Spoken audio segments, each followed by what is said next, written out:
Welcome back. The Thursday trio of MPs have a lot to discuss, so let's get right to it. Conservative MP James Bezan is here, so is Green Party leader Elizabeth May, and NDP MP Robert Chisholm. Welcome to you all. Thank you. Let's talk about this victim rights legislation. If I can get it. We had Peter MacKay on. Elizabeth May, you happy with what you read? I'm still digesting it. It was tabled this morning. In principle, we've been really looking forward to seeing a Victims' Bill of Rights. I've been talking to the Ombudsman for Victims' Rights, Sue O'Sullivan, and there's some things in here that I know were recommended, such as being able to see a more recent picture of someone who's being released, so the victim's family is aware. Right. Being able to hear transcripts and tapes of a parole hearing, whether you were there or not. Right. So it definitely is a step in the right direction, and I think I'll vote for it at second reading and see what happens at committee. What about you, Robert Chisholm? Well, it sounds good, Don, but my wife set up the first victim services branch in Nova Scotia in the early 90s. And what I learned from that experience was that you got to produce. You can't just make promises to victims and their families that that you're going to do something. You got to actually do it. And I think this is what we've seen from this government. Are they going to be able to actually produce, or are they just using victims, frankly, for some photo ops? I hope that's not the case, because we do support victims' rights, absolutely. All right, moving on. Richard Madden had an interesting story last night about this Day of Honor we're having next month. That veterans and troops were being invited, but they were being told, "Nah, you can come. Get your own ticket and flyer." Rob Nicholson had this response today. Here's the clip of what he had to say. That was a mistake. The letter was just to kind of keep the date open and to start including comments about whether they would get any assistance or not. It was completely wrong. The government's position, it was an incorrect thing to do, and it doesn't. And it was a mistake. And but again, the government will assist the individuals. What's going on in that military operation? I mean, the 1 cent check, you lose records in snowbanks. Every time you seem to turn around, there's something the minister has to correct. Is there a concern from your point of view, James? Well, I think the minister is quite clear that this letter definitely went out prematurely, and it had not all the information in there. Our position as government policy is that we will be covering the cost to ensure that all the families of those that have fallen in service to Canada and Afghanistan will be able to attend the May 9th celebration here. We're still working out the details, but essentially that letter went out and was supposed to just instruct people, save the date. May 9th is when we're going to be holding our commemoration services for our brave men and women who worked and served and fought in Afghanistan, and wanted to make sure that they knew that this was coming down the pipe. And unfortunately, some misinformation got out there, and we're in a position that we have to correct that information and make sure that people know that they have the ability to attend. You look a little skeptical, Robert. Well, look, I mean, it's beyond the pale, frankly, the level of insensitivity that this government shows to veterans and their families. I mean, honest to God, it's just beyond the pale, and they never take responsibility. It's always, well, it was a bureaucrat, or it was somebody else, or we didn't know this was happening, and and he should apologize. He should be very clear that this was a mistake, and I mean, he's done it before, so we don't know how much that means, but it's I mean, listen, the way they've been treating veterans, the way they've treated military families, people that have come back from the theater of war and these disputes, not provided them services when they've spoken up. All they do is they say, we've spent more money than the Liberals did, and so on, but there are still people hurting. And the people that are being asked to attend this celebration, again, are being, have been insulted. Well, there's two explanations that are out there. One is that a letter was sent that nobody had checked over, and when the minister found out, which is his story, he changed the decision.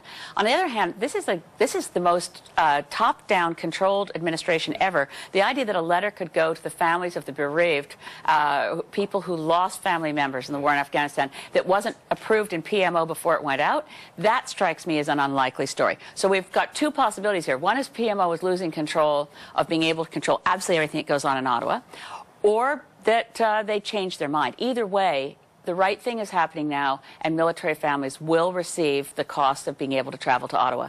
James, you're tittering so?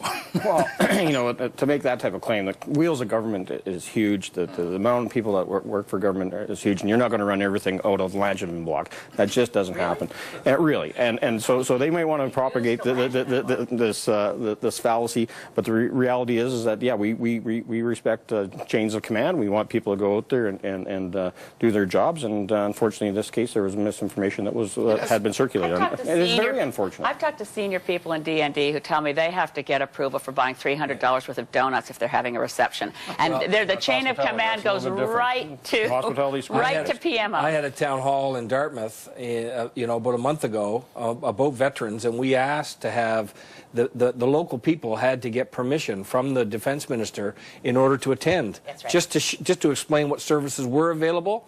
The defense minister wouldn't give that approval. It's very top down and very controlled. Can I ask you quickly? We just had Sheila Fraser on, and that woman oozes credibility, and always has, certainly when she was the Auditor General. James Bezan, is your government going to be the one that says Sheila Fraser doesn't know what she's talking about on this Elections Act?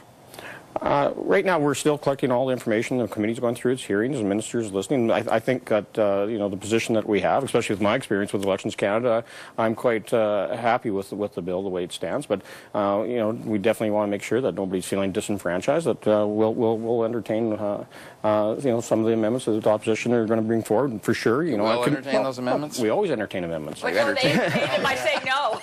Okay, present your amendment, killed. Present your amendment, killed. I mean, I go to committee and watch the ritual slaughter of all my amendments. Look, today in question period, it was fascinating because there were a lot of questions where the opposition members saying, look, Sheila Fraser, the Auditor General who brought down the Liberal sponsorship scandal, is now saying this bill is a danger to democracy. And Pierre Poilievre, every single time, responded as if Sheila Fraser's name had not been mentioned. He said, Elections Canada, we know that that agency doesn't like our bill, but we stand by it.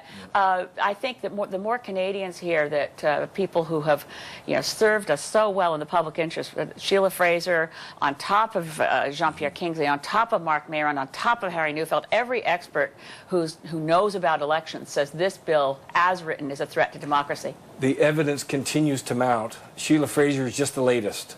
Both across this country and around the world, experts on elections, fair elections, democracy, have taken a position to say that this bill should be tossed. And yet, the Minister of supposed Democratic Reform stands up in the House and says, no, we know what we're doing, and we're right, and all of you are wrong.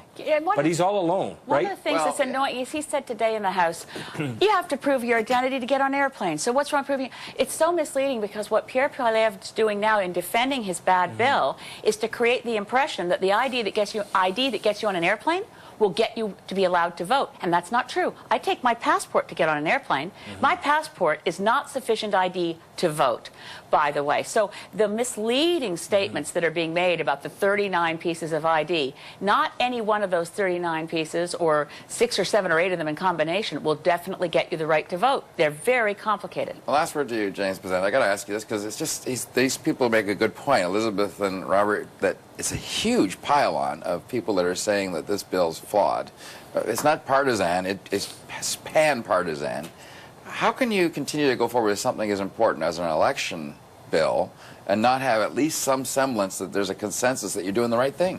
Well, I really believe that as we're moving forward here, that the bill itself still has the content, the intent, and the regulations that will come into play will address, you know, some of the concerns that have been raised. But more importantly, it is about making sure that we're addressing the shortfalls that we have under the election system today, and that we continue to have free and fair elections, and that everything that's been talked about is addressed. But at the same time, we have to make sure that the ability. One thing that I really like about this bill is that we are separating the elections commissioner from the elections officer, and what I tell you that type of independence is important.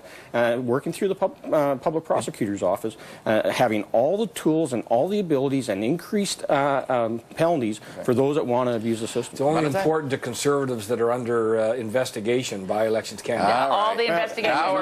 Election Canada investigation was completely wrong. We're going madly off in all directions. Yeah, well, there we go. Take it into the green room. All right. Or from Coming up.